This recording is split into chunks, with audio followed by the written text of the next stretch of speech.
Nityanandam, merci de vous joindre à nous aujourd'hui.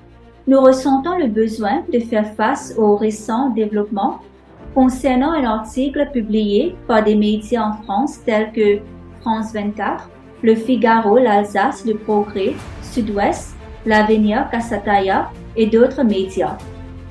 Bien que nous respectons le rôle crucial des médias dans la diffusion de l'information, nous trouvons décourageant d'assister à ce qui semble être une campagne systématique de désinformation perpétuant la représentation erronée de nos communautés hindoues autochtones marginalisées et persécutées, représentées par Kailasa. Il est alarmant que ces articles aient été publiés sans aucune tentative de nous contacter, surtout compte tenu de l'importance de ces chaînes de médias. Nous croyons en l'importance de présenter une perspective équilibrée et nous sommes convaincus que des médias tels que France 24, Le Figaro, l'Alsace, Le Progrès, Sud-Ouest, l'Avenir, Kasataya et d'autres médias reconnaissent le principe journalistique fondamental selon lequel il y a toujours deux côtés à une histoire. Nous exhortons les médias, y compris France 24, Le Figaro, l'Alsace, Le Progrès, Sud-Ouest, l'Avenir et Kasataya, à respecter l'intégrité journalistique en nous contactant avant de publier des articles de cette nature. Dans un souci d'équité et de précision, nous croyons que nous contacter pour obtenir notre perspective contribuerait à une compréhension plus complète pour vos lecteurs. Malheureusement, la décision de France 24, Le Figaro, l'Alsace, Le Progrès, Sud-Ouest, l'Avenir et Kasataya de publier cet article a sans aucun doute contribué à une narration biaisée alimentant une campagne de désinformation et potentiellement incitant à la négativité à l'encontre de nos communautés hindoues autochtones déjà persécutées. Nous soulignons que cet article aurait pu bénéficier d'une approche plus équilibrée qui aurait pu être réalisée par un simple effort d'inclusion de nos faits. Nous apprécions l'opportunité de traiter ces préoccupations et de rectifier la situation.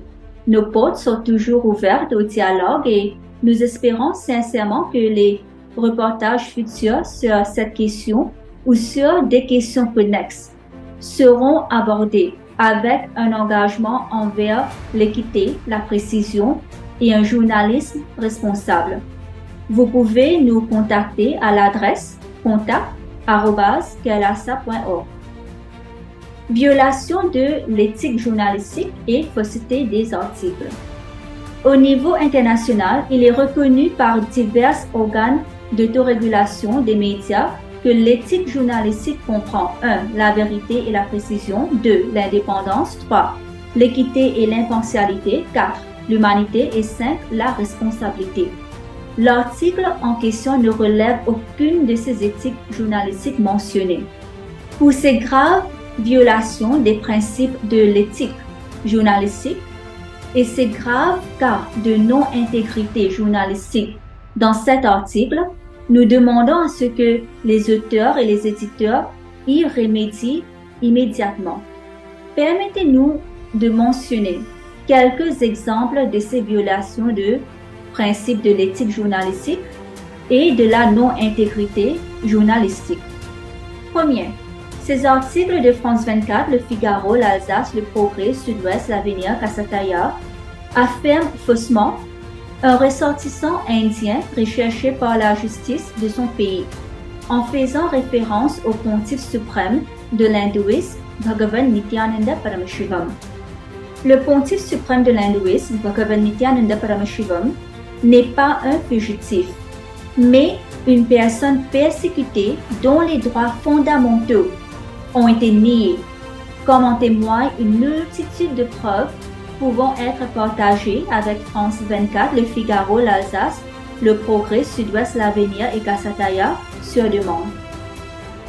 Pour souligner quelques points contraires à l'article de France 24, Le Figaro, l'Alsace, Le Progrès, Sud-Ouest, l'Avenir, Kasataya, Interpol a rejeté toute demande d'émission de notice pour le pontife suprême de l'hindouisme, Bhagavan Nityananda Paramashivam, sur la base de preuves qui leur ont été présentées, établissant clairement que les déclarations citées par France 24, Le Figaro, l'Alsace, Le Progrès, Sud-Ouest, L'Avenir et Kasataya ne sont pas vraies.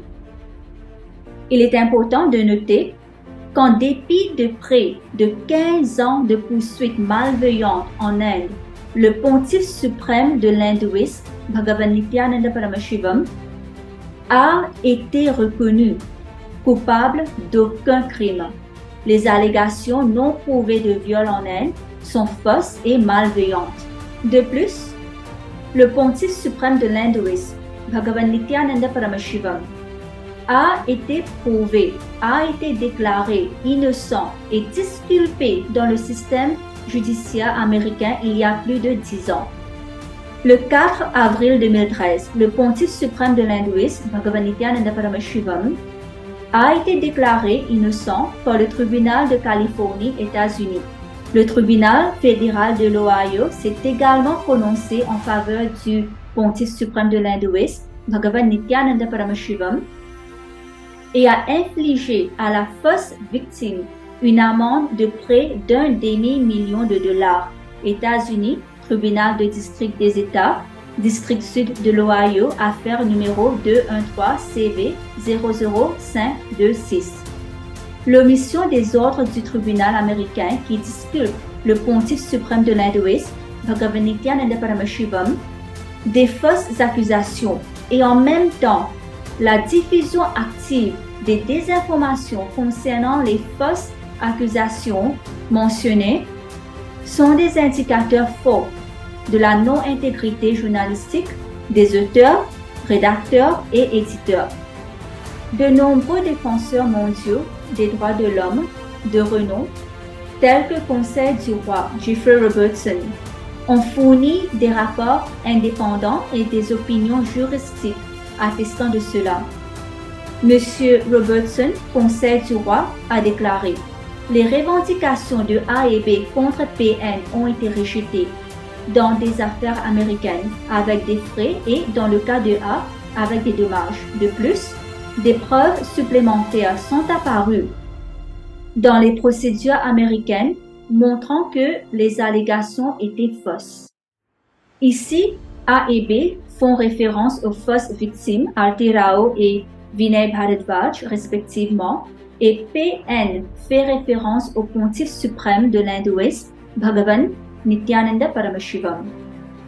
Le tribunal a statué en faveur du pontife suprême de l'hindouisme, Bhagavan Nityananda Paramashivam, et a infligé une amende d'environ 1 demi-million de dollars à la fausse accusatrice de viol pour avoir porté des fausses accusations de viol contre le pontife suprême de l'hindouisme, Bhagavan Nityananda Paramashivam.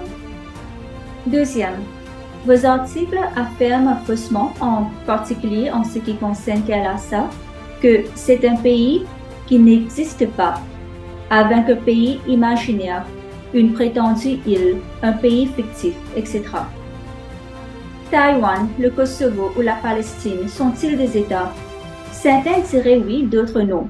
Ce qui est incontestable, c'est que l'autodétermination est un droit humain consacré dans de nombreux instruments internationaux, y compris la Charte des Nations Unies. Un autre droit humain incontestable est le droit à la liberté de religion. Ces droits sont exercés par tous les citoyens de Kailasa. Kailasa peut être moins reconnu par rapport à d'autres États, mais cela ne nie pas aux habitants de Kailasa l'exercice de leurs droits humains fondamentaux et de leur droit politique à établir des relations diplomatiques et à être reconnus. Dans ces articles et de manière répétée, les médias ont montré un déni de Kailasa, l'appelant régulièrement un pays fictif. Cela nie l'existence de Kailasa et, ce faisant, nie la raison même et le besoin de Kailasa. Les hindous ont été abandonnés à travers des siècles de persécution, d'esclavage, de colonisation, de massacres, de brutalité et des pires crimes de génocide qui ont tué plus de 400 millions d'Hindous autochtones, les poussant dans des générations d'itinérance et d'apatridie. Comme les peuples autochtones du monde entier, les communautés hindou-autochtones ont été soumises à des siècles d'esclavage, d'oppression, de travail forcé et d'exploitation sexuelle pendant la colonisation. Les hindous ont été victimes de traite en tant qu'esclaves, de travailleurs sous contrat et ont été soumis à l'exploitation sexuelle pendant la traite des esclaves sous la domination impériale. Il est bien documenté que les communautés autochtones soumises à une telle domination impériale sont touchées par une prévalence 50 fois plus élevée de violence contre les femmes. Tel est l'impact multigénérationnel profond des siècles de persécution d'esclavage et d'exploitation sexuelle perpétrés pendant la domination impériale. Des millions d'Hindous ont perdu leur droit à la vie, leur droit à pratiquer et exprimer leurs croyances, leur spiritualité et leur religion, leur droit à exprimer leurs arts et traditions à l'abri de la dénigration, de l'ingérence et de la violence au cours de cette persécution multigénérationnelle, transnationale et raciste coloniale. Des personnes d'une origine, d'une histoire, d'une langue, d'une culture, de coutumes ou d'une religion commune peuvent former une nation par l'éveil de la conscience nationale. Une nation peut exister sans un État, comme le montrent des nations sans État. La citoyenneté n'est pas toujours la nationalité d'une personne. Kailasa est une nation humanitaire, non violente et orientée vers le service, et nous sommes mortelés et persécutés par des forces hindouphobes, hindoumésiques et racistes. Nous refusons notre droit d'exister, de recevoir une reconnaissance et de survivre. Contrairement à toute autre nation moderne, les États-Unis de Kailasa fournissent une base pour le relèvement, la préservation et l'administration centrale de l'hindouisme, similaire au Vatican, qui sert de centre administratif central pour l'Église catholique romaine. L'ordre souverain de Kailasa de Nityananda fonctionne simultanément comme l'organe de gouvernance suprême de l'hindouisme et une entité souveraine en droit international. Cela reflète le statut unique du Saint-Siège et qui est également un gouvernement atypique servant à la fois d'organe directeur suprême de l'Église catholique et d'entité souveraine en vertu du droit international. Troisième, dans vos articles, il est dit « admettant avoir été berné » et il est faussement affirmé d'avoir signé un mémorandum de coopération. Le document référencé n'était pas un mémorandum de coopération, mais une proclamation. Comme il s'agit d'une proclamation, il n'y a rien que Kailasa reçoit en retour. De plus, même un mémorandum de coopération aurait été simplement une déclaration de la possibilité de contributions futures. Cependant, Kailasa, sans aucun intérêt, sans rien à gagner, sans aucune obligation de contribuer, a déjà contribué de manière totalement désintéressée à hauteur de 3 millions de guaranis paraguayens en aide médicale pour soutenir les habitants de la communauté locale concernée au Paraguay. L'aide humanitaire de Kailasa n'est pas collectée à travers des impôts, comme le feraient la plupart des nations établies, mais est plutôt rassemblée grâce au travail acharné et au sacrifice du pontife suprême de l'hindouisme Bhagavan Nityananda Paramashivam, ainsi que grâce aux contributions de personnes travaillant dur au sein d'une communauté autochtone hindoue persécutée, inspirée à faire de même en témoignant des sacrifices incessants du pontife suprême de l'hindouisme, Bhagavan Nityananda Paramashivam, et de son engagement inébranlable envers cette mission. Quelques moines hindous éduqués parcourent le monde pour contribuer à l'humanité par leur service et pour propager l'hindouisme. Kailasa est la renaissance de l'ancienne nation civilisationnelle hindoue éclairée qui est en train d'être ravivée par des hindous déplacés du monde entier. Kailasa est une entité internationale reconnue et a établi des relations bilatérales sans escroquer personne.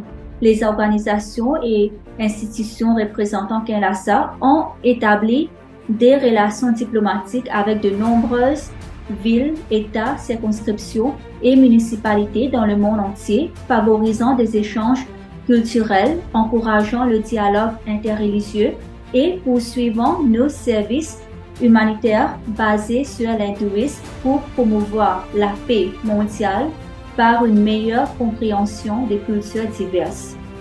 Le raviveur des États-Unis de Kailasa, le pontife suprême de l'hindouisme, Jagadguru Mahasannidhanam, son sainteté divin, Bhagavan Nityananda Paramashivam, a consacré sa vie à la renaissance de Kailasa avec plus de 4 décennies de service et de nombreuses réalisations à son actif. Au cours des 30 dernières années, les écosystèmes Kailasa dans le monde entier ont servi plus d'1 milliard de repas gratuits au total. Les citoyens et les bénévoles de Kailasa ont sauvé des millions de vies humaines grâce à diverses actions de secours en cas de catastrophe, telles que le cyclone Tan en 2012, des campagnes de dons de sang, etc. En mai 2021, Kailasa a ouvert ses locaux de temple monastique communauté à Adinam, en Inde, pour fournir une quarantaine préventive à plusieurs niveaux, en tant que service gratuit pour protéger les gens de la pandémie de COVID-19. Indépendant de la race, de la religion, de la caste, de la nationalité, du genre, etc., le service a été offert gratuitement à tous. Au cours des 3 dernières années, à travers ces centres de quarantaine préventive, Kailasa a sauvé des milliers de vies sans aucun cas signalé d'infection par le COVID. Ce ne sont là que quelques exemples de services humanitaires de Kailasa fournis grâce au travail acharné et au sacrifice désintéressé incessant du pontife suprême de l'hindouisme, Bhagavan Nityananda Paramashivam. Les sacrifices et les efforts incessants du pontife suprême de l'hindouisme, Bhagavan Nityananda Paramashivam, ont inspiré des hindous du monde entier à faire des dons et à contribuer de leur temps et de leur talent à ces causes humanitaires. Kailasa s'engage à faire de telles contributions encore plus importantes. Cependant, il est regrettable que, par le biais d'articles racistes et hostiles à l'hindouisme, les médias aient détourné ces services humanitaires auxquels Kailasa est engagé. France 24, Le Figaro, l'Alsace, Le Progrès, Sud-Ouest, L'Avenir, Kasataya, en publiant cet article, ont extraordinairement amplifié cette persécution systématique. Au lieu de reconnaître ces contributions exceptionnelles, les auteurs et les éditeurs ont déployé des efforts systématiques et ciblés pour perpétuer des désinformations profondément nuisibles qui nuisent directement à la communauté vulnérable bénéficiaire de l'aide humanitaire de Kailasa. Malgré cette persécution brutale, l'hindouisme est la civilisation la plus pacifique et contributive sur la planète Terre. Les nations hindoues autochtones ont vécu en paix pendant plus de 10 000 ans sans envahir ni coloniser aucune autre nation. Les civilisations hindoues n'ont contribué que de manière désintéressée, sans aucune arrière-pensée. De même, malgré toutes les persécutions, Kailasa souhaite le développement florissant des peuples du monde entier. Nous exigeons des excuses sincères et sans équivoque de la part de France 24, Le Figaro, l'Alsace, Le Progrès, Sud-Ouest, L'Avenir, Kasataya et d'autres médias pour les inexactitudes flagrantes présentées dans vos articles et publications. Une correction ou une clarification reconnaissant les informations erronées et fournissant des détails précis sur CALASA est impératif pour rectifier le préjudice causé. Votre rôle en tant qu'entité médiatique responsable vous oblige à agir dans l'intérêt public et à maintenir l'intégrité journalistique. Nous anticipons votre coopération rapide pour rectifier la situation et en ce faisant cesser de perpétuer des récits nuisibles. Nous sommes ouverts à d'autres discussions et à la fourniture d'informations supplémentaires. Merci de porter une attention immédiate à cette question. Nous attendons une réponse résolue et corrective.